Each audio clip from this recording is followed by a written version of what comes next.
Welcome back to another great episode of Whiskey and Windage podcast. We are joined by Mr. Mark Boardman of Vortex. Mark, welcome to Whiskey and Windage, brother. Man, appreciate it, guys. Appreciate you having me. Yeah. It was one of those things like you bigger guys in the industry. It's kind of tough getting a hold of you for a while, but I think it's kind of good that it takes so long to get in touch with people because it allows our show or anybody out there that's doing this kind of stuff in the industry. You kind of got to cut your teeth a little bit. If you get to hit all of the big brands first, there's a lot to learn in this stuff, and I'm sure you know that from your end. It's you need to be more comfortable and know kind of what you want to get at and all that. So we're finally glad we got you on board. For the people listening, Mark, why don't you go ahead and tell everyone, what you do at Vortex? Yeah, Mike. No, so actually, and it's funny when you said, you bigger guys, it's Vortex has grown, so much over time, but I feel like a lot of us still maintained like that underdog mentality, like don't get too big for your britches. So like when you said that, I was like, yeah, we are, definitely a significant player in the optic space, but like it's interesting to hear that perspective from the outside in. So and yeah, I apologize this took so long. It was mostly just scheduling and a little bit of turkey hunting, honestly. No, yeah. Hey, dude. Hey, man. No, when before, and I say that not with you, but in general, it takes a while to get contacts to people. So once I got your contact, everything was easy. But at first, when someone says, "Hey, I want to go," we'll just, use Vortex as the example. You want to start a show and say, "I want to go after Vortex and have them as a guest." You don't know who to call. You don't know who to reach out to. All you do is DM on social media and like, please God, I hope they see this one in the thousands they get per day. So that's what I meant by that. Like our communicate, everything's been great, but it was just one of those. It's tough to go after people when you've never spoke to them. Man, it really is, and I think it's that is a natural, just like a natural feeling. It's like you whatever, whether you're door knocking to ask for hunting permission or reaching out, you're like, man, these guys don't know me from whatever. And I'll say, and we'll get into a little bit who I am, and I'm sure I'll probably be redundant in this, but one thing that we pride ourselves on at Vortex, and it really is true, and it's part of our DNA. Golly, we're pretty darn reachable. I mean, if you want to reach out to us and you want to talk to somebody, whether it's about products, whether you have a question, whether you want to get a hold of somebody to record a podcast, man, that we pride ourselves on that accessibility because we want to talk to our customers. We want to talk to people in the media space. I mean, that's not something we're trying to hide from or what am I trying to say? Like we look for, I think some people maybe don't want to be as reachable. Man, we like it. That's what we want to do. Yeah, absolutely. Well, I'm glad you're here. So yeah, again, let's circle back. So what do the Vortex has gotten bigger, like you said. It's grown from small, entering the industry to, okay, we're making some small waves to, all right, now the waves are getting bigger to, in some cases, you guys are full on tsunamis when it comes to certain product offerings and all that. So there's many people there. What do you do? So yeah, Mark Boardman, been at Vortex just a tick over 17 years now, which is hard to believe. So, man, congrats. Thank you. No, and it's been an amazing ride. It's an amazing company. It's an amazing place. Like we talked about, it's grown a lot over time. I've always been in the marketing space. Back in the day, right? I mean, it really felt like we all sat in the same darn room. Now you could see the sales guys, you could see the marketing team, which was, me and a handful of other folks. We had the product development team. And so, like I said, 17 years, always in the market department, doing everything from, media relations, media planning, media buying, sponsorships, donation, like all the things you do when you're a little bit smaller company. Now over time, we've grown quite a bit and it's allowed us to specialize, right? So a lot of folks have their specialty, mine being on, I guess, the internal content side of the house. So hosting our podcast, involved with different video projects, different things with the social team. And then obviously there's crossover and we integrate with other departments as well from input as I guess an expertise. Like that's one thing we're really fortunate at Vortex. We have a lot of hardcore end users, right? Whether that's the hunt space, which I'd say that's probably more where I lean into, but man, we've got long range precision guys. We have multi-gun guys. We have F-class guys. And these are really people that are performing at the top of their game, you know, in their respected specialties. So a lot of that experience uh gets tapped into on the product side of the house. So that's definitely a melting pot of expertise and crossover for sure. But yeah, like I said, long-winded way of saying, oftentimes I spend my days getting to chat with folks like you or other folks who are experts in the industry, whether that's hunting or shooting or cartridge related and things like that. Awesome. Right. Well, we're going to dive into it today, Mark, and run down some of the product lines that Vortex has offered and is continuing to offer and expand those product lines.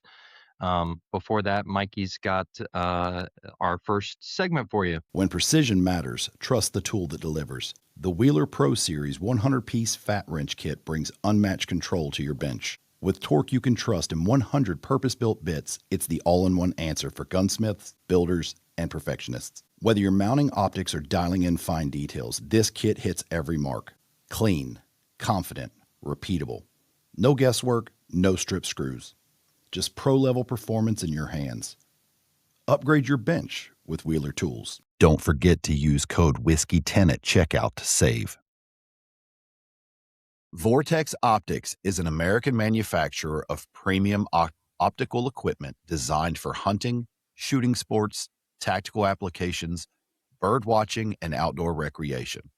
Headquartered in Barnveld, the company produces a wide range of products including rifle scopes, red dot sights, binoculars, spotting scopes, rangefinders, and mounting accessories. Founded by the Hamilton family, Vortex has built a strong reputation for combining durability, optical clarity, and user-friendly design across both affordable and high-end product lines. Popular series such as the Razor, Viper, Strike Eagle, and Diamondback are widely used by recreational shooters, professional guides, competitive marksmen, and military personnel, as you just said. One of the company's most recognized features is its transferable VIP warranty, which provides lifetime warranty or replacement coverage for most products. Vortex Optics is also active in military and law enforcement contracts, helps strengthen its position as a respected brand in the global optics industry. So yeah, that's kind of what it said. So what's your thoughts on AI? How close did they get? Mike, it's a little bit spooky, but I'd say that's a wrap. I mean, that's a pretty darn accurate, comprehensive representation of what we're about here, and going into, you know, the warranty and the customer service part, you know, that is something that we certainly focus on. But yeah, I mean, we have a deep line of optics in all the major categories, related accessories, you know, specific military agreements and all the things. So yeah, everything from binoculars, spotting scopes, red dots, range finders, range finding binoculars, all the things. We got them. From snipers to bird watching. It is, you know, and if we want to get into some of our roots as a company, I mean, it's interesting to look at where we are today, but our roots are actually founded quite a bit in that bird watching community, in that birding community. Right. So, Mark, if someone, let's just say they've been living under a rock for the last 2 decades, if someone is completely new to Vortex, how would you describe Vortex as a company, or like your 30-second elevator pitch to someone who's completely new? Man, you know, I'd say if you have an interest or a passion in an optics related activity, we likely have the product that's going to suit your needs and meet you where you're at as far as what you're looking for, what your personal needs are, and your budget. Like I said earlier, we have a deep lineup of optics, everything from what I call our entry point, which I wouldn't call entry level, I'd call it our entry point, all the way on up to optics that compete at that true top tier of performance.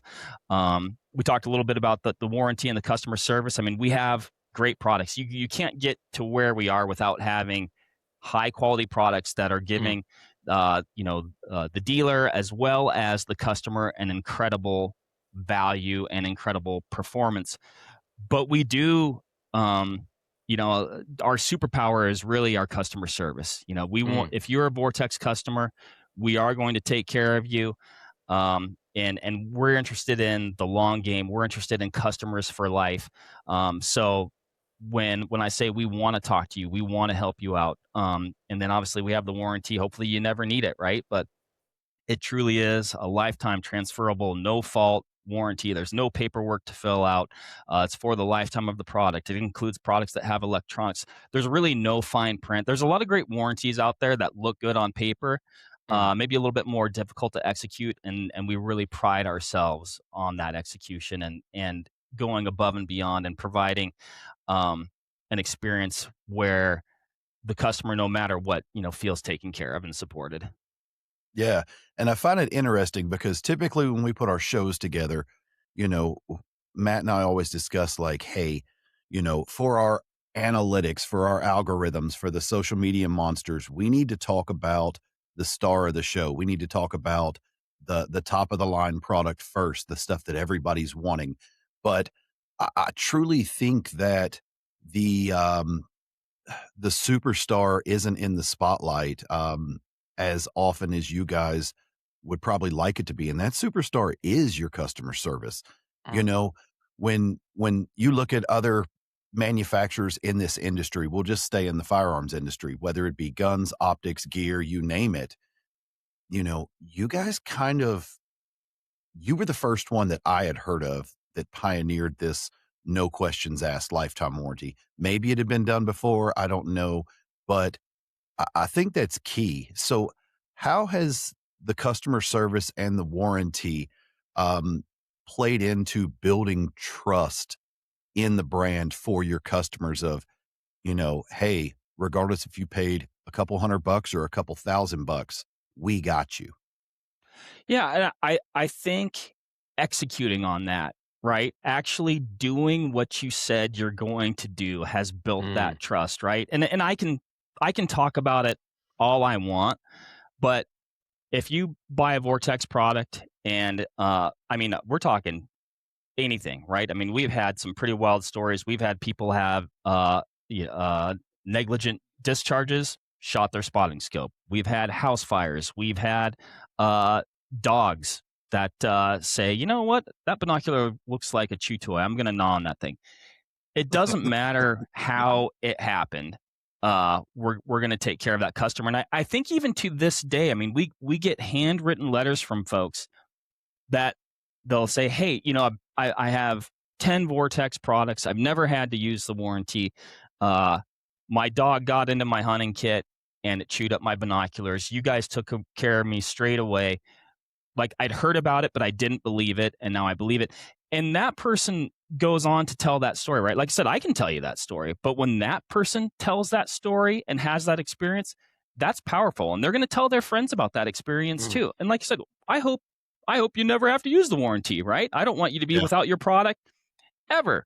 And most likely you won't, right? I mean, we really work really hard to build really good products, so a person never has to use the warranty. But in the same breath, I mean, you guys know whether you're hunting or you're in professional capacity or a competitive shooter, we are using these products in probably the not friendliest of environments.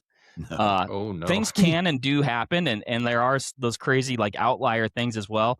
And I think just executing and doing what we said we're going to do is what has made that warranty such a powerful tool. And that extends well outside just replacing products. Like I'm talking about the folks here who are experts. I mean, we have a crack squad of folks that a person, if they call into Vortex, they might initially have an optics related question. They also might go into some sort of competition question or things like that.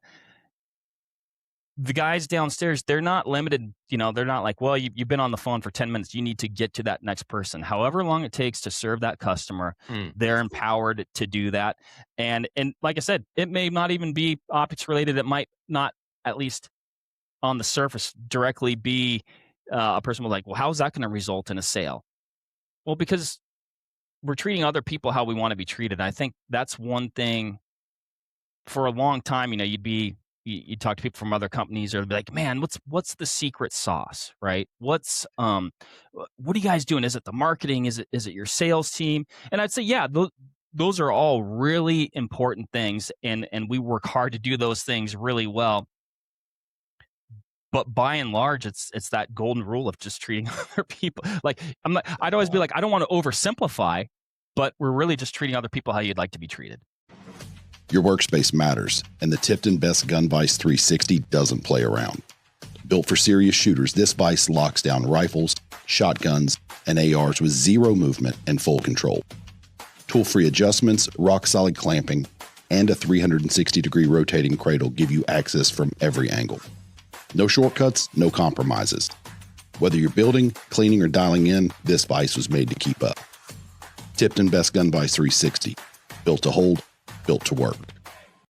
Don't forget to use code WHISKEY10 at checkout to save. Yeah, good.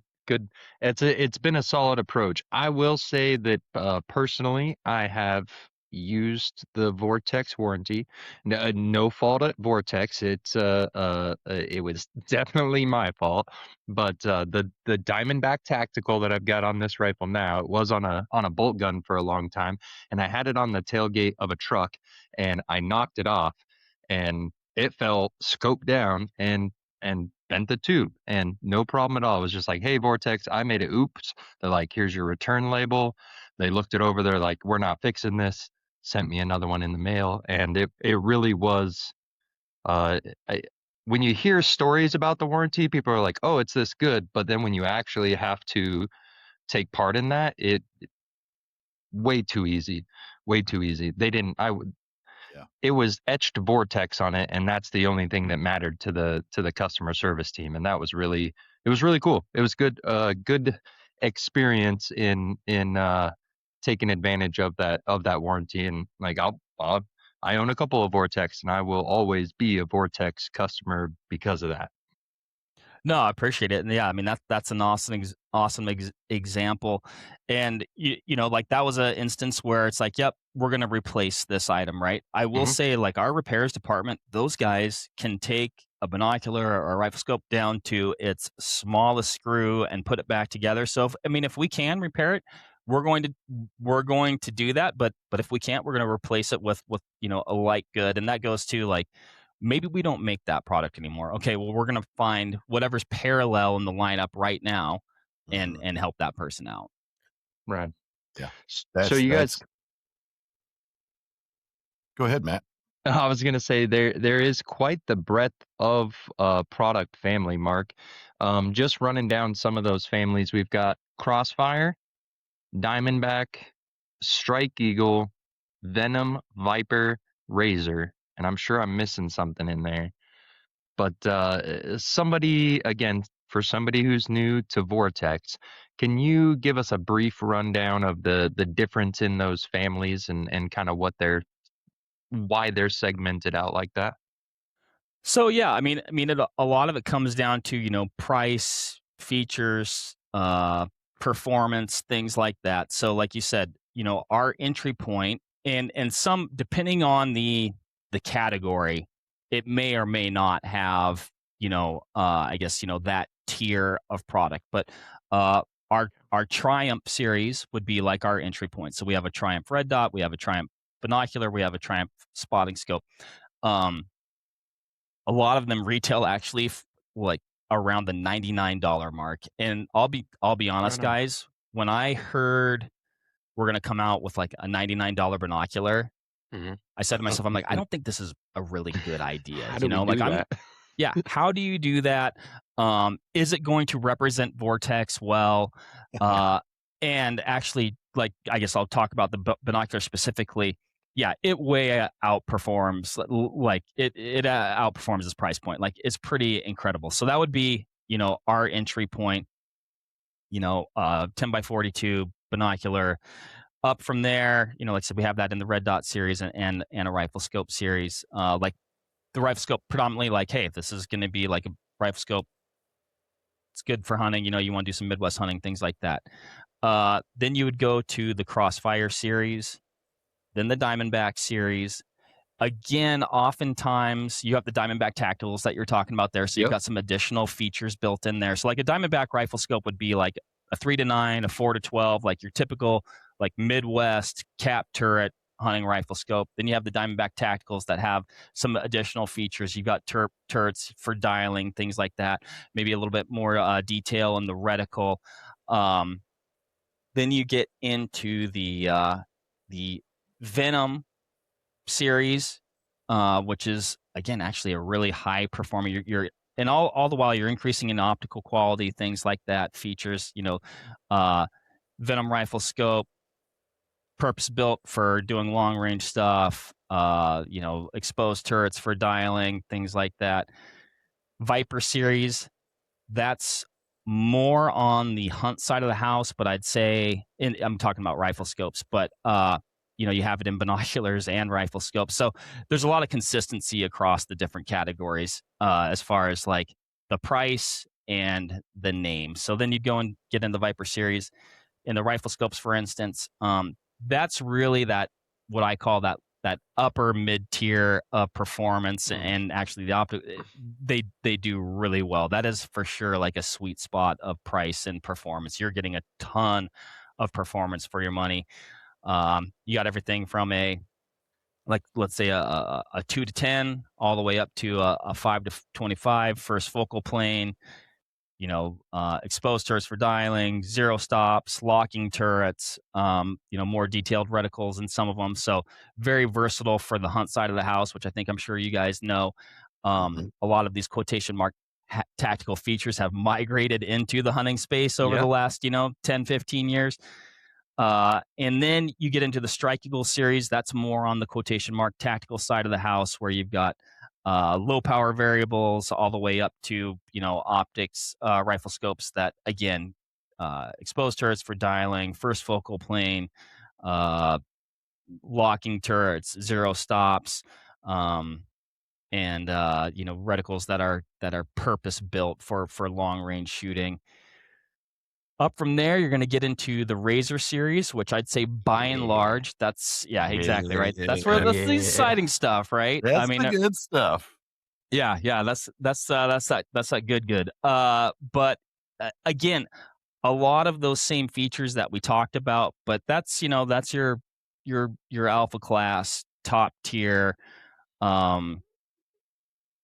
The more discerning user, maybe somebody using it in like 100% of professional capacity, things like that. Up from there, we've got the AMG series, right? So we've got our UH1, our AMG UH1, which is a holographic weapon sight. We also have our AMG 1 to 10, and it's just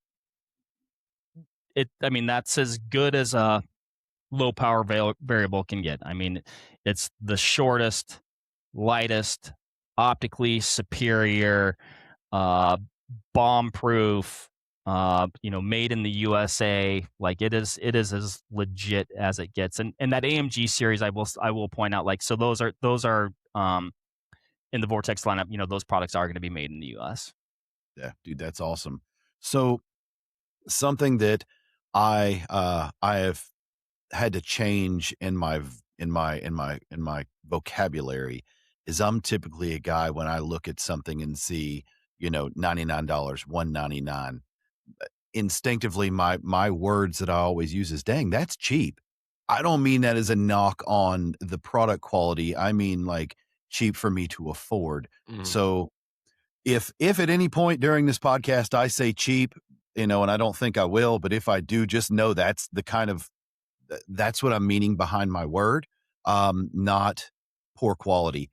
But I want to ruffle some feathers out there, because the Reddit warriors, they know way more than all three of us combined, and your engineers, and John Moses Browning, and everybody Okay, whoa! I draw the line at John Moses Browning. combined. But in your opinion, not Vortex's opinion, but your opinion, if you were guiding someone who said, "I'm looking for glass," at what point does someone actually benefit, in your opinion, from premium glass? And I may say this multiple times throughout this podcast. It depends. I mean, it's really going to depend on that person's, personal optical journey, if you will. I mean, I can give like an example where I was hunting coos deer with a guy. He had a set of crossfires, right? That at the time that would have been our entry point into the binocular market. I think they're crossfire 12 by 50s. We're hunting coos deer. He lives in that country every day of his life, right? He was spotting these, tiny little gray ghosts, just like bing, bing, bing, bing, bing, and I've got our Razor UHDs, or maybe I had the Razor HDs at the time, 12 by 50s, upper end stuff on a tripod. And again, like, it just goes to show, like, if you know how to use the tool and get familiar with the tool, it's probably going to work really well for you. But on the flip side, I'll say, depending on your application, and I guess I'll go back to that coos deer application, or any application where you're using the optic for its intended high level application. You are going to benefit from that. You are going to have less eye strain. You are going to have more clarity. You're going to have more color fidelity, more resolution, right? All those things are great. And part of it comes down to also, it's like, once you see it, you can't unsee it. So I always say, when it comes to optics, I've grown accustomed to a certain standard of living. Yeah. Sometimes ignorance is bliss in a way when it comes to that. You don't know what you don't know. Yes. But yeah, if you're using a set of binoculars and you're doing like a quick scan or a quick look every now and then, maybe you don't need a Razor UHD. But again, going back to that coos deer example, you're sitting behind your optics for hours at a time. You've got them locked on a tripod. You are going to see a benefit from even just from eye strain and things like that. It's going to be a more pleasant experience. I always say, the better your optical experience, also the more you're going to want to use it, right? Mhm. If you're not liking what you're seeing, and these things, they're for looking through, right?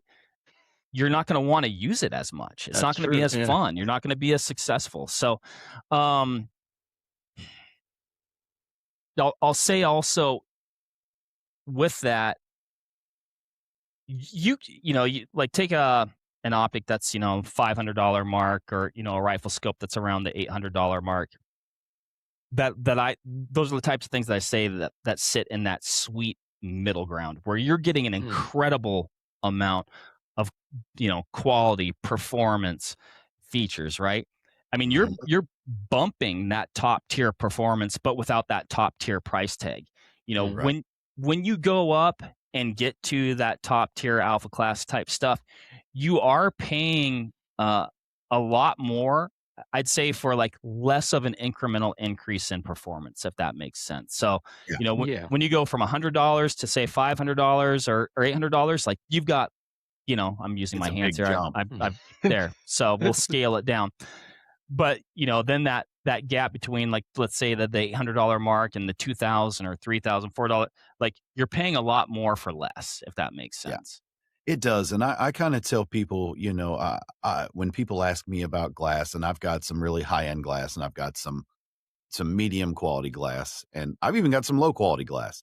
And when they ask me, why, why should I buy this higher tier glass? And I tell people, well, from a tactical situation, if you're a guy who puts a dot on their pistol, or you've got an AR and you shoot 500 rounds a year, um, in certain situations, if you were put in those, yes, the higher tier glass would better serve you.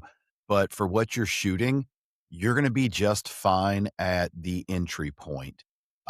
If you're a hunter and you constantly see animals in your woods, and you're tagging out every year, you can probably get by, if you're a stand hunter, you can probably get by on the lower end stuff.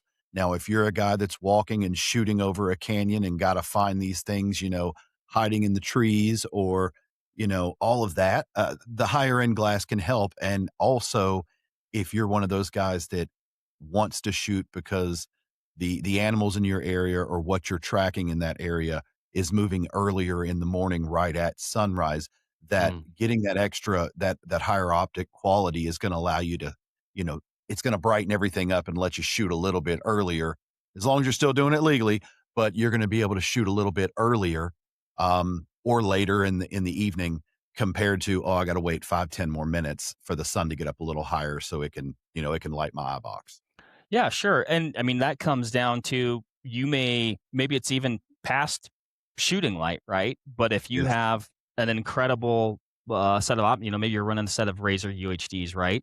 And you're on your glassing knob and it's past shooting light, but then, a buck or a bull steps out. Boy, you sure have a really good starting point for tomorrow, right? Yeah. Mm. Yeah, So, absolutely. That makes sense. and I've had that happen before for sure. So, yeah, it's a, again, it depends, not unsaid before, like I would recommend like, the higher, you know, the more money that you have and the more you can invest in optical quality, like there's a reason those products exist and you are going to have a better experience. But everybody has their budget constraints. And Mhm. so, like I said, we've got a deep lineup of optics in every major category. So we're going to meet you where you're at. And by gall, if we want to provide the best optic for your dollar, where you sit, and you can do some pretty serious work. I mean, technology and manufacturing, man, we've come a long way, and you really can get some really really great stuff that's not going to kill you in your pocketbook.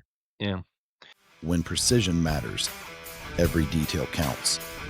The Frankfurt Arsenal IntelliDropper 2.0 takes accuracy to the next level with advanced sensors, a sleek touchscreen, and effortless calibration.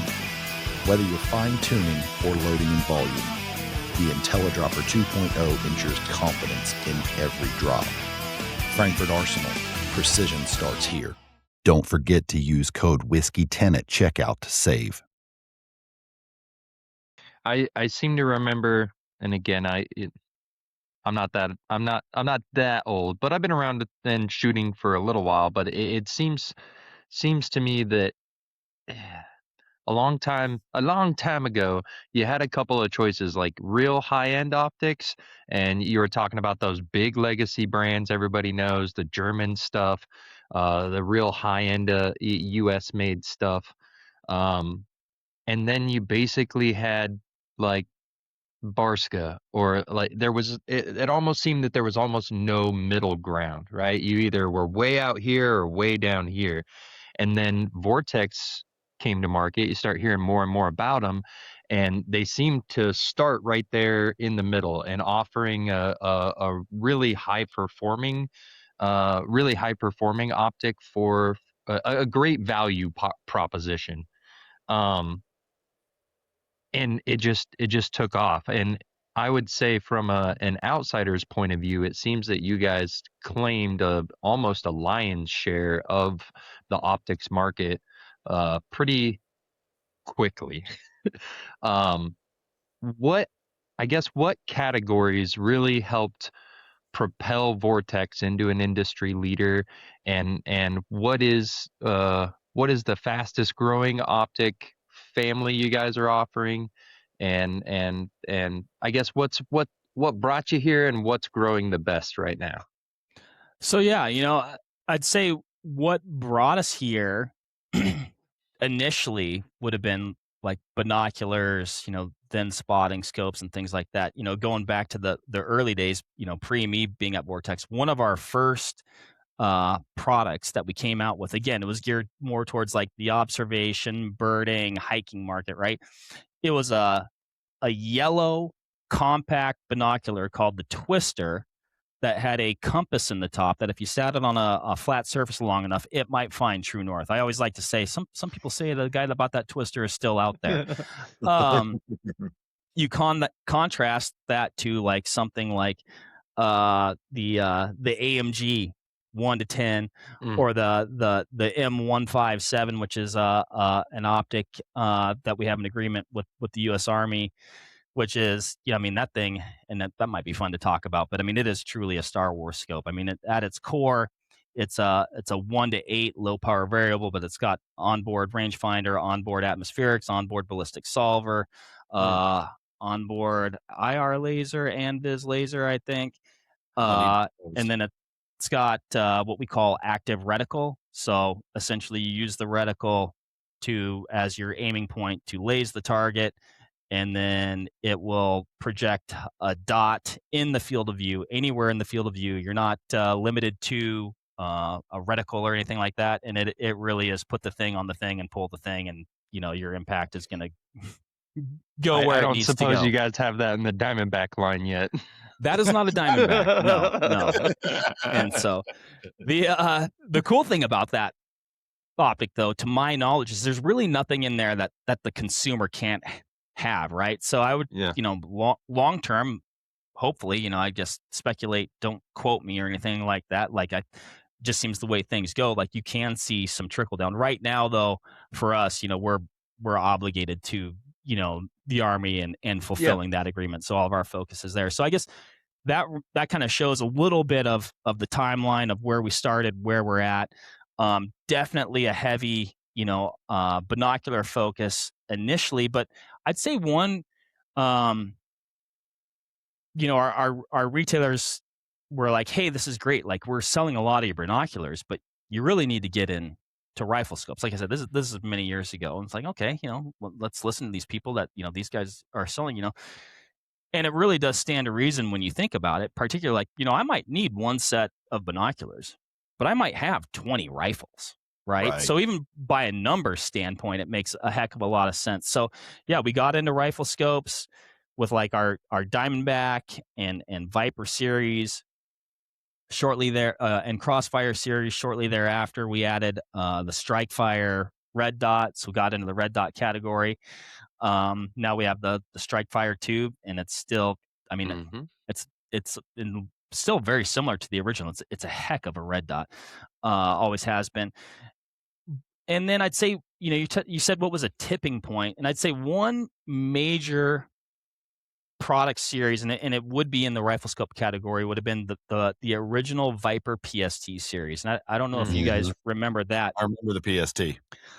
But that kind of goes back to offering, super solid optical quality, a feature-rich rifle scope with exposed turrets for dialing, offering first focal plane options.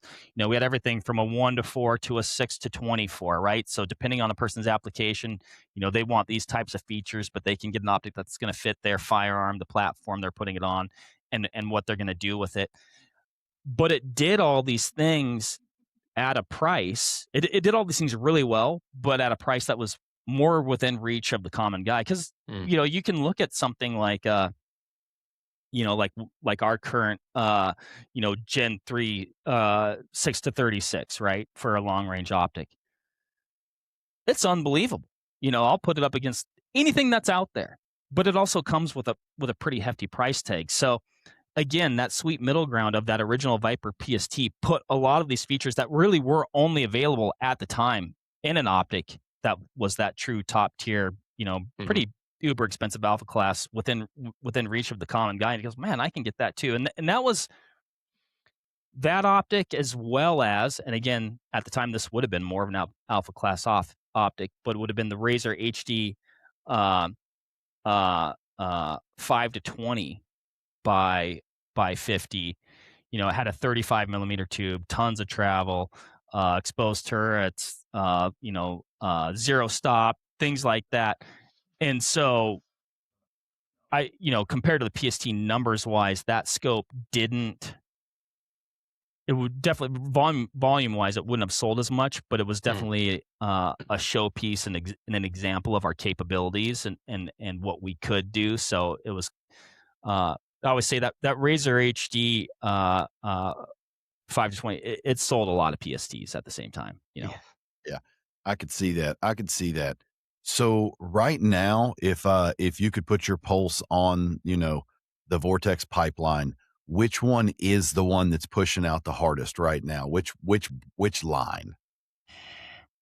I mean, tough to say. I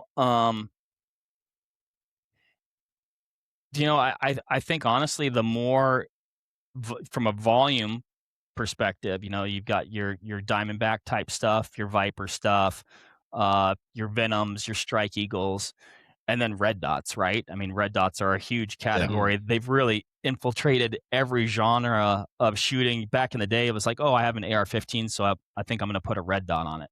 Now we're seeing them, pistols, rifles, shotguns, ARs, Yeah. hunting rifles. I mean, they're definitely. I think people are seeing the advantages and the benefits of running a red dot at times in certain instances, Mhm. on the hunting side of the house as well. So, um, yeah, that's a broad and growing category for sure. Awesome. Awesome. So I guess let's start with the one you just teased, with the military. I want to talk about that because it seems pretty interesting. Tell me more about that, I guess. Let's talk a little more about that. And also, is it available for civilian yet, or is there a civilian model?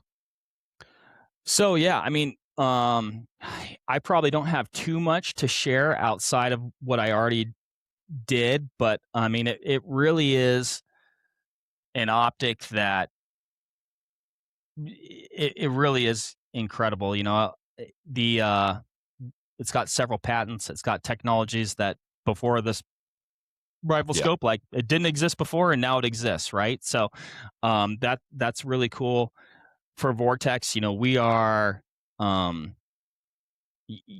supporting our military and law enforcement is part of our ethos and our DNA. So, I mean, just the ability to make this optic and put it in our warfighters' hands and truly make them more effective, make them hopefully safer. That's something we're really proud of, right? That we get Yeah. to help with that. Um, but yeah, I mean, like I said, at its core, it's a 1 to 8 low power variable, and then it has all the technology in there to, essentially enhance the performance and capability of the warfighter, and do it in a way that's simple, that's fast, and effective. Like I said, we've got the onboard ballistic solver, onboard atmospherics, onboard laser rangefinder, IR vis laser.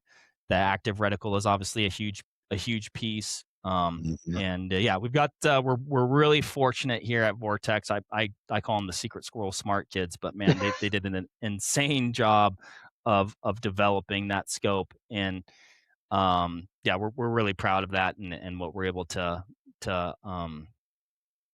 help out our military with there. Heck Yeah. yeah. Because I could see that being as a part, I could see that being, it's gonna sound weird. On a military side, I don't see it as cheating. I believe that, we should give them every bit of, every tool for their toolbox. Now you take that same, if you could, if one of those guys, that took it home with them for the weekend and entered a PRS match, I could see how those guys would be a little put off. I mean, it does, the old heads are gonna say, "Oh, you're taking the skill out of the shooting." It takes a specific guy to know the things to make him who he is. Now you're making all of them that. Well, on an individual accolade type, perspective, I could agree with that. But when it comes to the masses and the majority of the military, I want everybody to have the best equipment, have the best success rate at defending themselves, their teammates, and this country. So I call it, quotation cheating if you want. Hey, by all means, then so we're cheaters. But I think that's a great idea. And I know other people have worked on things like that and all that, but I just think it's great you've got it to market and you've already got it in their hands. That's awesome. Yeah. I mean, you really are increasing the capability of the warfighter, and I'd say from and again, I don't want to speak too outside of bounds, from the team that designed it and who works directly with the military. I'm getting a lot of this stuff secondhand, but Right. um, where before you might have a select group of people with a similar capability, now you've taken that and exponentially given folks a similar capability, and um, it's just going to make everybody, like I said, just going to make them more effective and safer. The guys like me, that right in the middle range, we're all waiting for that trickle down now. That's like the Formula One of optics, and it happens. We've seen it in Vortex's history, obviously. I mean, like we said, this Diamondback Tactical is so feature rich because of the higher line stuff that came before it. Now trickles down into that more middle range option. So um, that's pretty exciting technology to be bringing to optics, and makes me excited to see where is the future of rifle scopes going. Yeah, Um, for sure. And like I mentioned before, like right now, like we are 100% focused on fulfilling that agreement. But to mm. your point, there's really nothing in there that your civilians wouldn't be able to have, and so who knows what Yeah, happens down the road. And I'm not yeah, I'm it's not trying to even foreshadow there because I don't know. no. But it's also not like, once that contract is fulfilled, it's not like you're just going to take that technology and throw it away, like, and never use Yeah. it again. So it's gonna show up there. It may not be every feature, line for line, but some of that stuff is undoubtedly going to be trickling down. That's a sound done right. Scope rings, mounts, handguards, locked in with exact torque. Wheeler Fat Sticks don't guess, they deliver. Every click means you're dialed, not overdone. No strip threads, no compromise, just precision. Wheeler Fat Sticks. Hear the click, trust the build. Don't forget to use code WHISKEY10 at checkout to save. I did want to touch on LPVOs because there was a long time when LPVOs, there was discussion on whether they were valid or not for this application or that application. There was a couple of news events that LPVO was used, and for a while it seemed like you couldn't find a freaking Strike Eagle anywhere. Um, I have acquired a couple in the last year and started really enjoying LPVO scopes.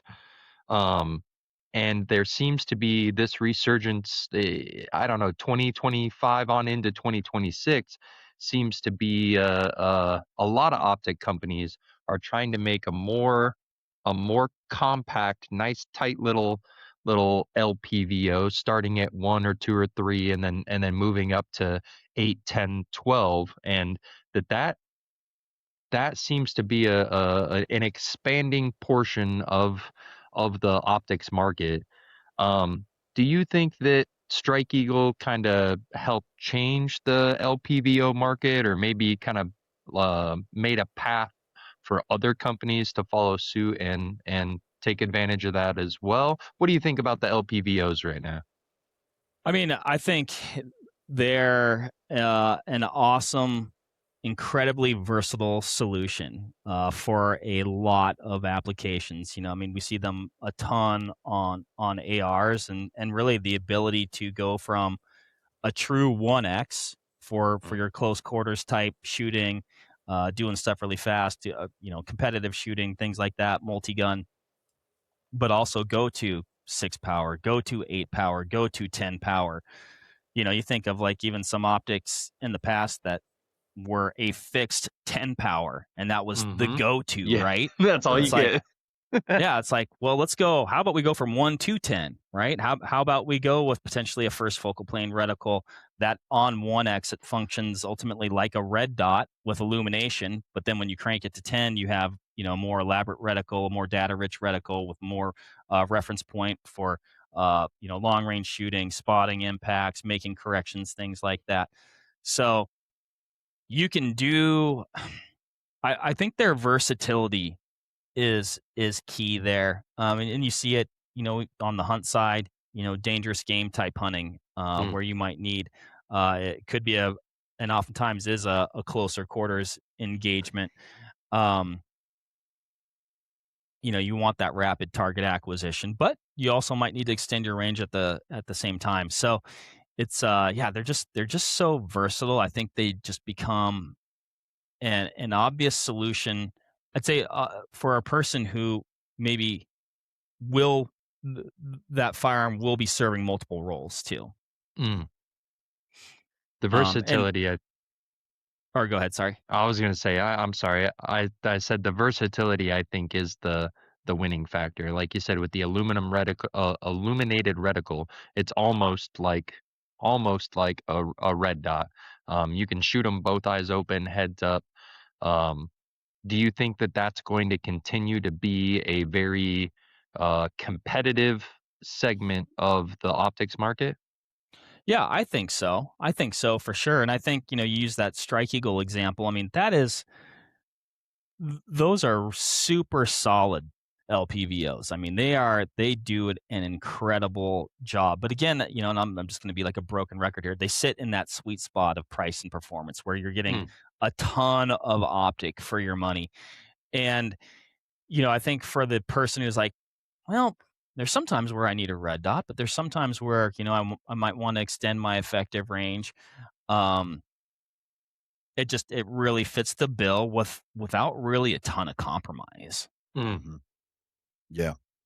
So, we've touched a little bit on the binoculars and the spotting scopes.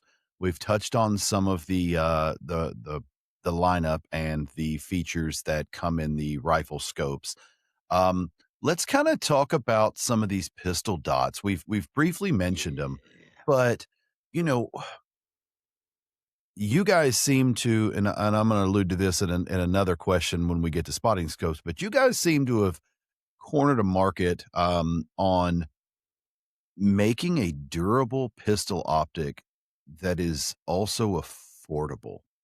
Um, I, I guess in your knowledge, and I know you're not the engineer behind this, but what do you think makes it so dang difficult to build a rugged, durable optic and keep it below price point X? I mean, you're right because when you're putting a red dot on a pistol, there's a lot going on Yes. there. I that's mean, an Yes. environment. yeah, it's It's a a pretty car violent. crash. It's a car crash every shot. So that's the example I was gonna make, and in fact, it's two, right? Because you're getting it on the when Coming that. and going. Yeah, coming and going. So, yeah, I mean, it needs to be a durable optic. You think like, oh man, that's two car crashes every shot. You think of the volume of fire when people are training, practicing, just general shooting with a pistol. You're burning probably more rounds than just about anything else, right? Right. Um, so yeah, so we definitely pride ourselves on our testing. The um, you know, we have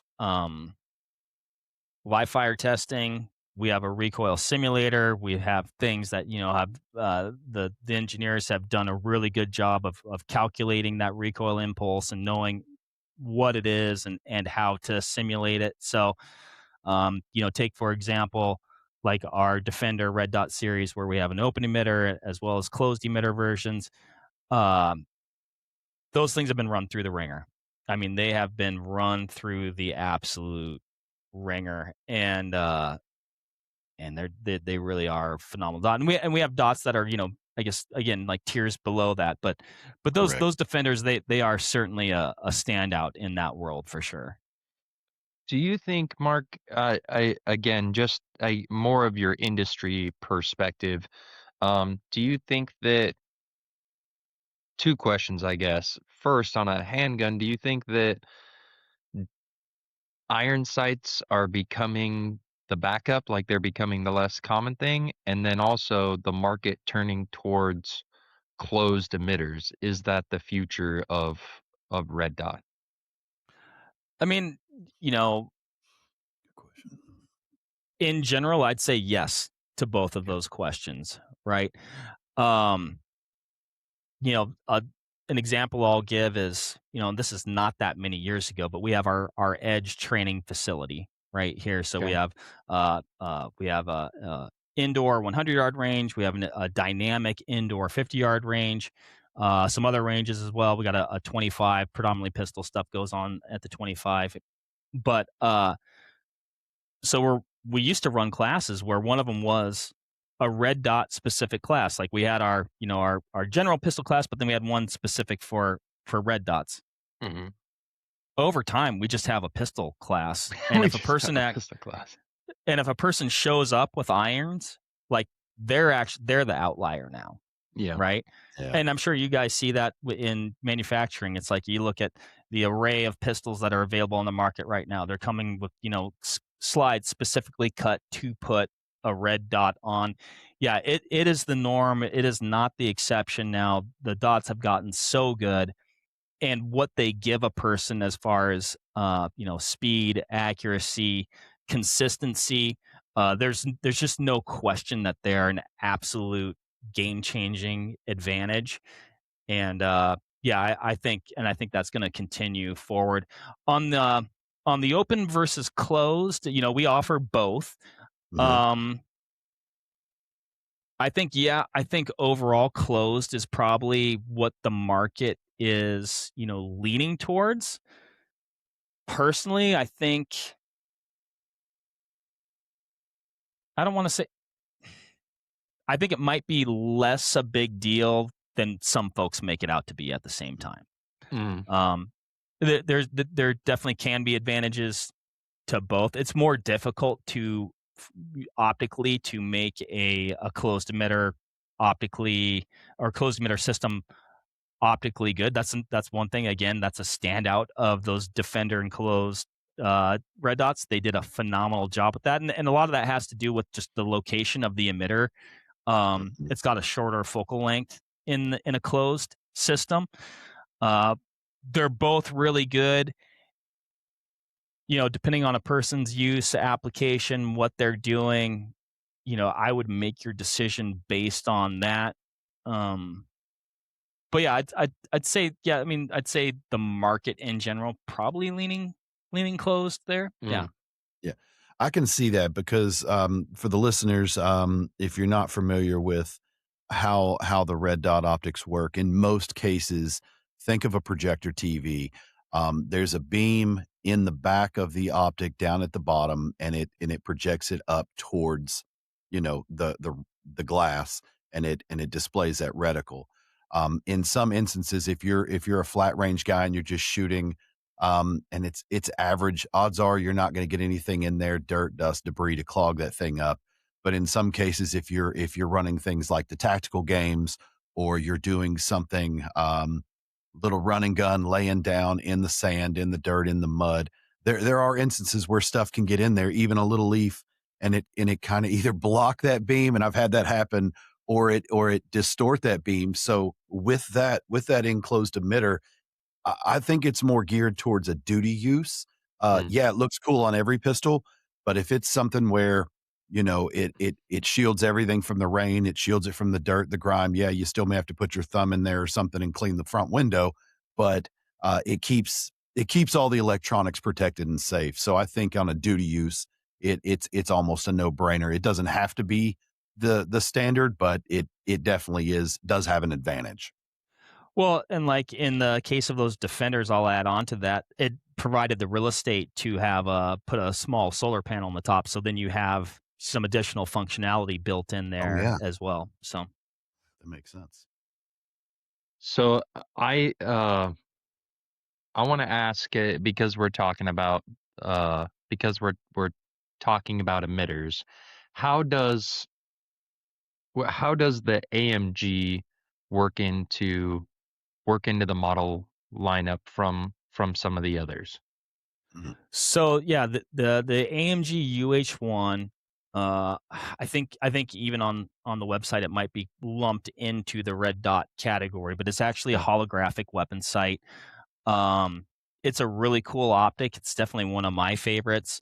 A little bit more elaborate reticle in there. You've got more of a halo with I'm trying to describe it now. You almost have to look at it, but you have an aiming point also at the bottom for potential offset for depending on the distance of your engagement. You have a dot in the middle, so you definitely have you have a more data rich reticle in a 1x optic that's built for speed. It's built for rapid target acquisition, but you have some additional capability there. Like I said, it's a holographic weapon sight. It has no forward signature, so like maybe on some rudsets you might see that. I don't know. This might Glint. not be the technical term, but that mirroring effect, if you Mhm. will. The UH1 doesn't have that. The window size is really generous, right? So you have an awesome sight picture. It's bomb proof. Like I said, it's manufactured in the USA, so it's a really cool optic for sure. I like that one a lot. So with the prominence of, that growing, and becoming more popular in the market, as well as the standard, um, red dots, how are the prism scopes fitting in now? Are they, I mean, it seems like if you're a prism scope guy, you're a prism scope guy through and through. It's almost cult-like. But, what role, is the prism scope filling now that we have enclosed emitters? We also have holographic sights and all of that. Yeah, I mean, prism scopes definitely fill a niche that might make them the optimal choice for specific users, right? One thing that some folks experience, like they might have an astigmatism, right? So when they look at Mhm. a red dot, it could be a starburst effect. It might look like a comma. It might be possibly so bad that it's unusable. I'd say Yeah. oftentimes when we're thinking about a red dot sight and maybe the dot to the user doesn't appear like perfectly round, but then also you think and you take a step back and you go, well, how am I using this thing? It's like Right. it's likely going to be sufficient. It might not be like perfectly round like how you might want it to be, but also yeah, I'm shooting my pistol and the thing is on the thing, and when I squeeze it really goes where I need it to go, right? So it still might be a very viable solution for that person. Okay. But if that's bothersome to a person, or using a red dot is unusable, the nice thing about a prism scope is it has a reticle, a glass etched reticle, right? So whether the Mhm. illumination is engaged or not, you're always going to have a reticle there, which that's kind of a cool fail safe that you have built in the optic. Like my battery went down, I didn't replace it, Yeah, whatever. that's me. Um, That's me. uh, you always have that reticle. Okay. Um, it also, depending on the model, like we have a 1x, we have a 3x, we have a 5x. So you have the potential for magnification depending on the prism optic. Um, that prism based optical system is compact, right? So you almost get that red dot type form factor, but it's in Mhm. a prism optic, so it's going to be lightweight, it's going to be compact. Uh, like I said, in the case of the 1x, you still get that really good target acquisition. I would say a detractor, and what a person, not a detractor, but one thing that is just a fact, you will have eye relief, right? You know what I mean? So Mhm. with a red dot, man, you can pretty much put that thing anywhere. You're going to be able to see the dot and do what you want to do with it. You will have to factor in eye relief when you're using a prism based optical Yeah. system. I think one cool thing that, depending on the model, might give a user functionality wise is the ability to piggyback a red dot on top of it, right? Mhm. Yeah, So that's now you've got, let's say you've got our 5x prism scope, you've got a red dot on top of it. So now you do kind of have a best of both worlds. It's almost like a different way of going with a red dot and a magnifier, if that makes Mhm. sense. Yeah. So, but yeah, they're cool, and I like them, and I think that type of optic was obviously made popular very many years ago. It has a tons of merit, and for good reason, right? Yeah. I wanted to touch on that because it seems it's not a new type of optic. Obviously, I mean most of us probably know the legacy brand that's famous for bringing that type of optic and making that type of optic available. But new companies have entered that market in the last few years. And it may have been, again, I don't really know, I'm just speculating, but it seems that it's not a real, that it might be a more expensive manufacturing process than a normal red dot setup. And that probably was the barrier of entry for so many years. Um, but yourselves, you guys have brought stuff to market. There's some other brands that have brought quite a few notable prismatic optics to the market. Do you see that as do you see continued growth in that type of optic line? Yeah, I mean, I think it's definitely. I mean, obviously, we're there and put a lot of thought into it, and it was a space we wanted to occupy. And again, it's another solution that Mm, potentially could be optimal for that end user. And I think a person just needs to ask themselves, well, how am I going to use this optic? Is a Mhm. red dot better? Is a prism optic better? Is a magnified prism optic better? But then also, if I'm going to go with a magnified prism optic, maybe I should go with an LPVO, right? And it's just going to be Yeah, user specific there. So that makes sense. Um, Mark, you're definitely the middle ground on this because you guys offer the best of all worlds. I want to move into spotting scopes, and we've touched on binoculars a little bit, but KJ and I from Gun Talk Hunt, we've had a lot of discussions on this, and I can almost argue with him until I'm blue in the face. As someone who's never hunted out west, never done it, never had to, Tennessee, 100-yard shot, hey man, it's all you need. I mean, I could do it with a red dot. If it was legal, I could do it with a pistol in some cases. But when you get out there, you have these thoughts in your mind about how fun it's going to be climbing up and down these mountains, and sitting on the peak of one and spotting across to the other and seeing that bull just sunning laying down and all this stuff. And so I'm like, all right, the first piece of gear I need if I'm going there, other than the rifles, I need a spotting scope.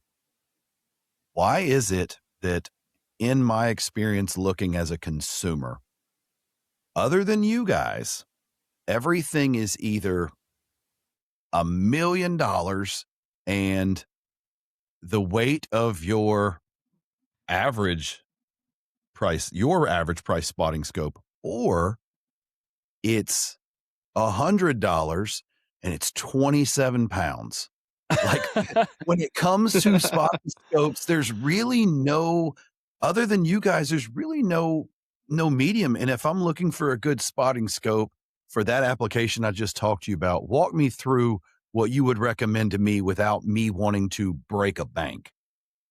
I mean, yeah, it goes back a lot to what we talked about before of just offering products you know at several different tiers to meet a person where they're at. I would say what you just described is what a lot of people are, and I guess I don't want to not sell a spotting scope to a person, and I don't want to talk them out of it because obviously they exist for a reason. We use We them. need We them. need them. I do think that people think, oh, I'm going out west. I need a spotting scope. If they had the choice, or if they had to pick one, I would say I would invest in a high quality binocular mm, and a tripod before I got a spotting scope. You're going to spend a lot more time behind that binocular, and stabilizing it with a tripod uh, is going to essentially, like a study was done many years ago, but essentially like if you had a 10 by 42 and you stabilize it on a tripod, effectively it's going to turn it into like a 20 power binocular because of your ability to spot things at distance by not moving, right? Right. So really, you've taken your binocular that's, in my opinion, actually more pleasant to look through because you're looking both eyes open. You've enhanced its capability at really not that much of a weight penalty. And it's going to slow you down. It's going to make you, or it's going to slow your glassing down. It's going to make you more methodical. And you are going to spot things. You know, even with the 10 power binocular, or like I run 12 by 50s a lot out west off a tripod. There's not a lot I can't do with that system. And I can sit behind it for hours without eye fatigue, looking both eyes open. It's one of my favorite things to do. I mean, not only is it effective for hunting, but it's like therapeutic. It's like meditating. You sit there for hours and you're like, oh my gosh, I got him. There he is. There he is. So that would be my first tip. And then the next thing that I would get would be a spotting scope. And yeah, I mean, we have, everything from our Diamondbacks to our Vipers to our Razor HD spotters. Again, that's kind of going good, better, best. We have different, sizes in there, 22 to 60. We have, 16 to 48s. A standout, in my opinion, and maybe it's just because I'm a weight pansy and I'm always like, weight conscious, would be the Razor HD 13 to 39 by 56. It's compact, it's lightweight, it's optically, it's off the charts. That is on that upper tier of price too, but ooh man, I can't recommend that one enough. I mean, that's the spotter that you want to take with you. You look at it like a 22 to 60 and you're like, man, I can do some serious work with this thing, but do I want I don't know if my rifle can reach that far. Yeah, I don't know if my rifle can reach that far, and I don't know if I want to hike it to the top of the mountain to look through it. So I always say your spotting scope doesn't do you any good if you don't want to take it with you. But that's why we sell different models. And there's definitely folks out there that are tougher than I am, and they say, no, I need that big dog, and I'm gonna carry it wherever I go, and I don't care. And that's not a compromise I'm willing to make. And there's other people that have multiple spotting scopes. They have a spotting scope for their truck, and they have the one that they take with them. So it's just, different ways to skin the cat. You can do it, all at once. You can do it over time. And that kind of ties back into what we were talking about before. Get something you think is going to serve you well at a price that you feel comfortable. Like I'm talking to maybe the newer user. Right. Use it. And then decide what you think you might need to. It could be completely sufficient, or you might be like, well, I really like it, but now I can see why XYZ product exists. I'm going to get that next. But it's hard to really suss that out unless you've just gotten out there and used it. And I think that would be one of my biggest, tips for a person who's like, getting into it or debating something. Start at a good starting point, and then just use it. Get out there and use it. That is the most important thing. That's where you're going to learn the most about what is going to suit your needs. Okay, that's helpful. Mark, I want to touch also on rangefinders, because I mean we're talking about the military optic. Obviously, it has a lot of that technology built into the optic, but Vortex also has a long history of handheld civilian rangefinders. How advanced are they getting? And are rangefinders getting to a point where they're doing stuff in the background that people don't even realize? Touch on range-finding technology at Vortex a little bit. Oh yeah, I mean that's definitely a category that's grown over time. Technology, capabilities, ballistic calculators, things like that. The interesting thing too is when we think of all this, long range shooting, PRS, ELR, things like that. A lot of it is contingent. Really, all of it is contingent on knowing the range. So, I mean, I always say the rangefinder was actually the catalyst for all these other things to develop over time, because, you can have the most feature-rich scope with turrets, but if you don't know the distance, that's going to be a problem, right? Right. So yeah, we have a deep lineup of rangefinders. Everything, Triumph, Diamondback, Viper, Razor HD, and then all the way up to our Razor GB, right? So that's going to be, it's got onboard atmospheric sensors, has an onboard ballistic solver. It's you use our GB app, our GeoBallistics app. You can input all your stuff on the unit itself, all your data for your ballistics. I find it easier to do it on the app and then just Bluetooth beam it over. You're off to the races there. Look at Matt; he's already got it up. I've been I using love mine. it. I've been using mine. I mean, you can dive into the ballistic rabbit hole with this thing just recreationally from your couch. I mean, definitely spend a lot of time doing that. Yeah. You can compare cartridges, right? You're like, Yep. maybe you're trying to decide on a cartridge. You're like, oh, do I want this one or this one? Well, let's kind of like run some rough numbers and see what they do. But yeah, that's a really cool unit. It's going to give you your ballistic solution nearly instantaneously. The reticle's super clean. The optics are super solid in it. And again, I mean, that's, you range the target, and it's going to spit out your ballistic solution and dial your turret and account for the wind, which you can use our ACE our ACE weather meter, ballistic weather meter, which actually you can do ballistics on that as well. And that's part of our relay system. So getting into optics like our new Talon HD ballistic laser rangefinding binoculars. There's a 10 by 42 and a 12 by 50. It's part of our relay system, so you can connect that to the ACE weather meter. They're going to talk to one another, right? So you might say, I want my ballistics to come from, what I have input into the Talon. And it has onboard atmospheric sensors as well. So you could say, maybe I want my atmospherics to come from the Talon as well. Or you might be like, no, I actually want my wind and weather to come from the ACE ballistic weather meter. Because I've had my, I just got out of the truck and I've got both with me. The truck was 80 degrees because it's cold out and we got the heat cranking. The sensor on the ACE weather meter is exposed, right? So it's going to acclimate a little bit quicker. Gotcha. So if that might be a concern, you'd be like, yeah, I want my wind and weather to come from the ACE. I know, but I want my ballistics to come from. Anyway, you can kind of choose your own adventure, prioritize things, and also you can prioritize. I'm kind of getting into the weeds here. I don't know. It's barely even making sense to me right now, so I apologize. But I might be like,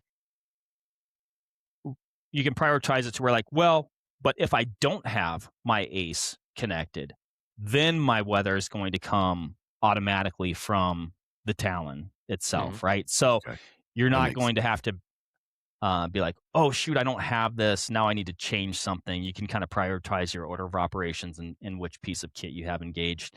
Our Impact 4000. That was my question. Yeah, that weapon mounted laser rangefinder ballistic solver is also part of that relay ecosystem. So yeah, they can all talk to each other, and depending on how you want to connect it and what you have connected at the time or what rifle you have with you, you can really customize it to the situation. Yeah, I was going to say we can't get out of rangefinders without bringing up the Impact 4000. It's if for everybody that hasn't seen it, it's that weapon mounted rangefinder with the ballistics in it. All that good stuff. All of the pro shooters, the PRS guys use it, but it's one of those things that if you put it on your piece of kit, like you instantly look tacticooler immediately, because I was like, what's that? But that's the next piece in the Vortex lineup that I'm going to buy. I'm looking for that because I am notorious for just losing things. So, when I need my ear pro, no one knows where it's at. When I need, anything, I can't find it. So it's like, all right, if I can put my rangefinder on the gun, bolt it to my rifle, and I don't have to worry about it anymore. The only thing I'm going to lose is the extra batteries if I run out. But What makes that thing, other than the communication with the weather application, the weather meters and the weather stations, what makes that thing so special? I mean, it's really cool. 4,000 yard ranging capability. So I'll mention actually. So those Talon 10K ballistic laser rangefinding binoculars. That's actually a 10K reflective, which is like hard to believe. Dang. But the Impact 4000 weapon mounted laser rangefinder ballistic solver. One of the cool things, like you said, number one, it's connected to your rifle. So I do believe, the rangefinder is probably like the most lost piece Yes. of optical kit. I think because generally when you're using it, it's a dynamic, potentially high intensity situation, and you range something and then it moves and then you set that down and then you leave, but you leave your rangefinder where it's at. So you're not going to have that problem. But yeah, mounts to the top of the optic. You slave the rangefinder to the center of the reticle. So when you're lasing the object, you're looking through your rifle scope and using the center of your reticle as your aiming point to get that range. With your rifle scope, you obviously have magnification, right? I mean, all of our rangefinders have magnification, but it might be limited to 7x or something like that, where you might have a Gen 3 6 to 36 and ranging something incredibly far away. You're going to be able to range it with incredible precision and know that the range that you're getting is the range that you want, right? And then you've got the ballistic component as well. So you're going to use your rifle scope essentially to laze the object. You're going to peek up essentially without having to leave the weapon, get your ballistic solution, and put it into the rifle scope, and you're off to the races.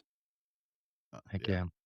Before we move on, I do want to touch on that GeoBallistics app, because this is actually new to me. I'm shooting a DMR match at the end of the month, and so I was like, man, I need to build a profile for this 308 gun and my Diamondback Tactical. And so I started looking through some of the options, and there's some good options out there.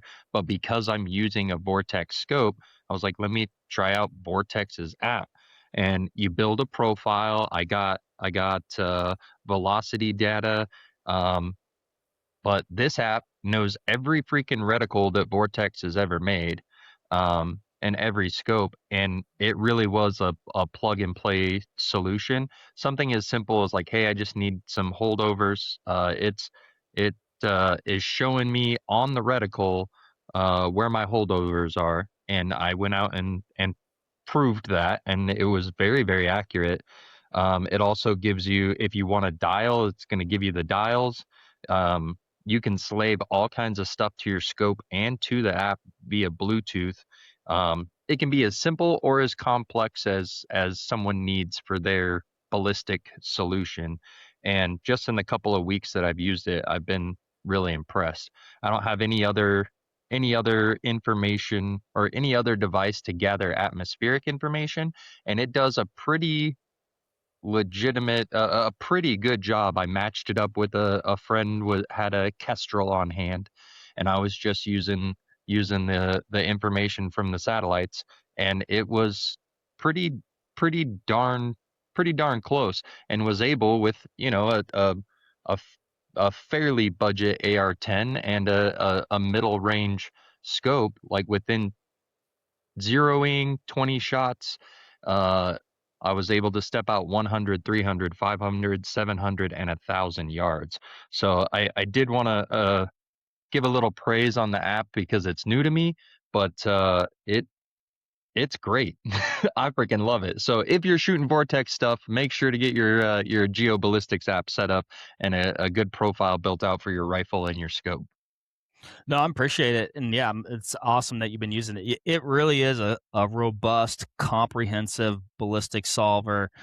Like I said, it integrates with some of our products, but just standalone, you might have a rangefinder and your rifle and be at the range and want to sort out your ballistics. Getting an accurate velocity is key. So if you do have a chronograph like a Garmin Zero or something like that, the more accurate in, the more accurate out, right? As far as your ballistic data. So that velocity is going to be key. you can, backdoor your way into that. If a person's like, well, I don't have a chronograph, you can input, whatever. Maybe you start with the box posted velocity, shoot at distance. Depending on your rifle scope reticle, you might have a MOA or mill-based graduations in there. Be like, oh, actually, at 500 yards, I'm hitting 3 MOA low. You can input that back into the calculator, and then it's essentially going to give you that customized ballistic data for what you're shooting. So, it's cool. Like you said, from a weather side of things, you might be at your local range and you can pull in the local weather. And so that's going to, again, you might not have, maybe you don't have a Razor GB that has the or the Ace weather meter or the Talon binos where you're going to have something that's going to give you your atmospherics. Even if you just had the app, you can pull in that local weather and it's going to do a really nice job for you. I actually used it I was at our range. Oh, this was last year sometime. I think I was getting ready for a spring bear hunt. And I didn't have a wind meter with me, so I pulled in the local weather, and I think it was like, it was blowing. It was like, I want to say it was like 14 out of the west or something like that. And man, that's what I went with for a wind call, and like, I was getting like perfect impacts at distance. Like, it was pretty cool to see it all come together like that. It was showing me the reticle and taking the wind and telling me where to hold on my target. Like it really, I was really impressed. That's my first time actually diving into one of those apps and trying to get some sort of functional data out of it. And I was, so far have been thoroughly impressed. My buddy, he's now using it, and like it exported his dope card to his smartwatch. And so he's sitting there lined up for shots and has got a cheat sheet on the inside of his wrist on his smartwatch. I'm like, man, that's freaking high speed. So color me impressed. Cool, very cool. Yeah, it's feature rich, and there's more to it than I've probably even used it for, but there's all sorts of features and stuff that a person can do, like you said, range cards and things like that, and it's pretty awesome. So Mark, I was going to say, we're about to wrap up on this, but I did want to ask you, one of my final questions would be, we've covered the gamut. We've covered the entry level. We've covered the top of the line. We've talked about ballistic, calculators and electronics. We're talking about rangefinders out to, 10K. We're talking about smart reticles for the military. That could be overwhelming to a lot of people. So what would your advice be? The old adage used to be, whatever you spent on your rifle, you got to spend 2x that on the scope. That has changed over the last decade and a half. For new shooters that are, whether they're just going to take whitetail, in their backyard, or they're planning that trip of a lifetime, or they just like to plink steel on the range. What advice would you give them when it comes to entering the world of optics and optic selection? Man, I would say, a big thing would be take a hard look at how you're going to be using that optic, 80, 90% of the time. Factor in, maybe some of that outlier stuff, that, situations that you might get into or capabilities that you might need to have, and find something that is truly going to suit your needs. Take into consideration, where you're going to be, like in a hunting scenario, like you're talking about, I might only be shooting 100 yards. Well, the internet might tell you that you're an idiot if you don't get a first focal plane reticle. Right. Well, you don't need that at 100 yards. And not only do you not need it, it's likely going to be, depending on the rifle scope, a detriment, right?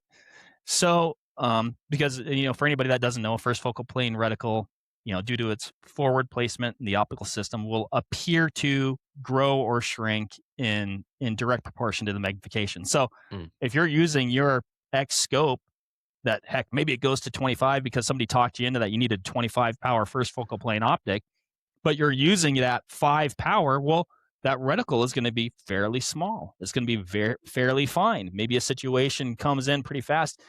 you don't think or get the opportunity to engage your illumination. Now I can't see my reticle as well, and I've missed my opportunity, right? So Mhm. I guess that's like kind of an extreme example of like really look at how you're going to be using that optic and buy something that's going to suit your needs. We live in an amazing time right now where, my goodness, the options are limitless. Like you said, that is overwhelming. But if you really, you know, do your research and analyze what you're going to be doing, man, you're going to find something that's just going to be perfect for what you have going on. And then, yeah, we all have our budgets. I mean, the more you pay, the more you get. I mean, that's life, right? So, but Right. find a spot that you're comfortable with, and I don't know, maybe edge it up a little bit just for whatever. And I think you're going to be in a really good spot. And like we talked about earlier, with that, once you use once you use it, that's when you're really going to sort out exactly what you need and if you need more or not. Perfect. Thank Amen. you. I want to loop it back to the customer service. If people have those types of questions, those types of concerns, it's my understanding that you can also contact Vortex about product selection as well if you need help with that. Yeah, 100%. Like we talked about earlier, we want to talk to our customers. Like, we love talking to our customers. Like I said, we have a crack squad of guys who are absolute experts. So really, no matter, again, going back to how that person is going to use their optic, we have a person here that's doing the exact same thing, except they've been through that process A to Z. They're going to be able to point them in the right direction. I mean, we're active and available on all your major social platforms. Give us a call, shoot us an email. We have live chat. Really, however a person wants to or prefers to get a hold of us, they should be able to do that. And you're going to talk to a real human being. When I come out of here, I'll probably see most of those guys or go talk to them myself downstairs. So, yeah, say, please do not hesitate to reach out. Yeah, and I guess to piggyback off that, if you're one of those people that gets embarrassed talking to people and don't want to sound like you know what you're talking about, you can also visit their site. We can't give addresses, thanks YouTube gods, but go look up on their website, and when you get to the home, you can literally scroll to the bottom and there's an optics finder. You can pick Mhm. from rifle scopes, red dots, binoculars, rangefinders, spotting scopes, and I'll pick rifle scopes now. Then it's asking you hunting, target shooting. So I'll pick hunting. It's asking, hey, close range, mid to long, long range. And then it gives you, like you said earlier, that good, better, best. So they already have a optics builder for your setup already made. So Hmm. even even if you're questioning the one you have on your rifle now, is this the right one? Just check it out. And I mean, if you're better than what they're recommending, good for you. If it's a little on the, the sparse side, it gives you a chance to move that optic to something else and put an upgrade on that rifle that you want to use. Yeah, and it's likely going to spit out, something that's going to be optimal for your needs. But if you still have some questions, it gives you a really great starting point, and then Hmm. when you call in, you'll be like, hey, I'm debating between, this, and this. You're already Can you? more informed. Yeah, yeah, it gives you a really good starting point. But yeah, we live in wild times, guys. I mean, We do. it's a good time to be alive when it comes to hunting and shooting and the equipment that we have access to. That's for sure.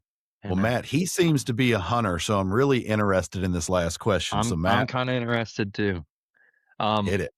Mark, we're gonna ask you as a gun guy, because really that's what we're all doing here, man. We're just sitting around talking about guns and enjoying our shooting hobbies. And so as Mark the gun guy, not Mark of Vortex, we want to know top 5 guns. It's not the zombie apocalypse. It's not World War III or anything silly like that. But you have to cover all the types of shooting you like to do with just 5 guns. NFA doesn't matter. Cost of ammunition, none of that matters. It could be completely fairy tale if you'd like. But Mark, what 5 guns are you taking with you? Well, I mean, I do think a person needs to cover down on World War III and the zombie apocalypse. I don't think we Amen. can. All right. But man, like I said, I live a pretty hunting centric lifestyle. So I might not pick a specific, model, but I think everybody needs a good 22 LR. Yes. And if it's me, I'm going to top it with an optic that I can dial. Like I'd probably go with like our Viper HD 3 to 15 with the exposed turret and the zero stop for dialing. And I'll That's a probably squirrel pair it getter. with our Talon HD binoculars and get my ballistics so I can increase the effective range of my 22. We actually did a pretty funny, not funny, like it was really fun. Actually, it was practical. We did do a squirrel hunt the other day, and I used all those crazy Heck yeah. advanced tools. The longest shot we got that day was 83 yards. Dang.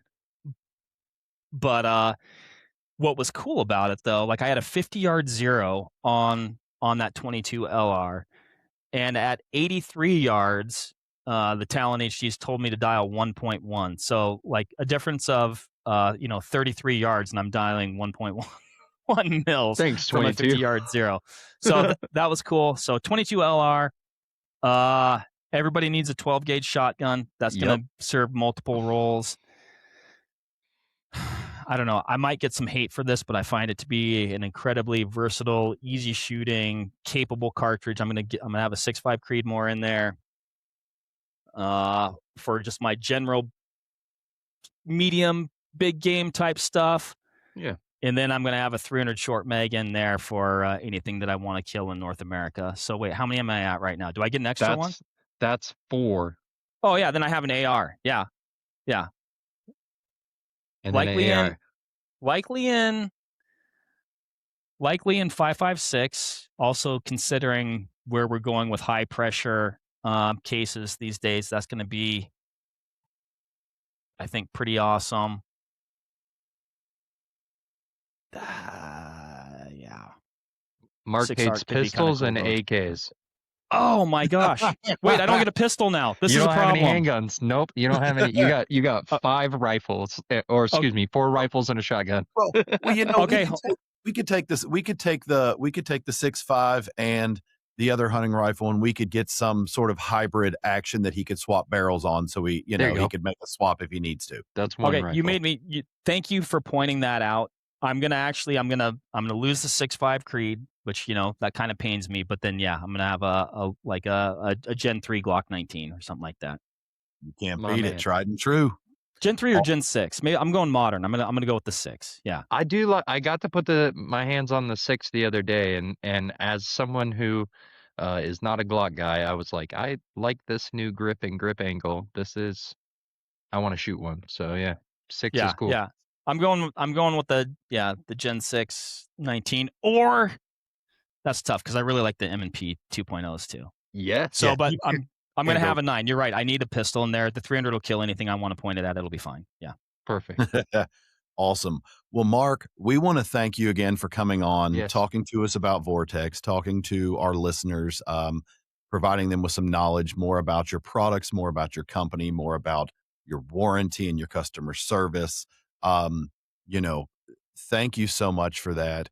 In the future, if you guys are dropping a new product line or doing another product launch, just reach out to us. We'll go ahead and get a recording done so we can focus in on something and help you guys with that new push. That's what we're here for. We want to help the industry and get it out to the masses. Matt, I've got nothing, man. If you're good, you can close us out. All right. Well, again, Mark, thank you very much for joining us. On behalf of Mike, Mark, and myself, thank you guys for watching Whiskey and Windage. We'll catch you next week.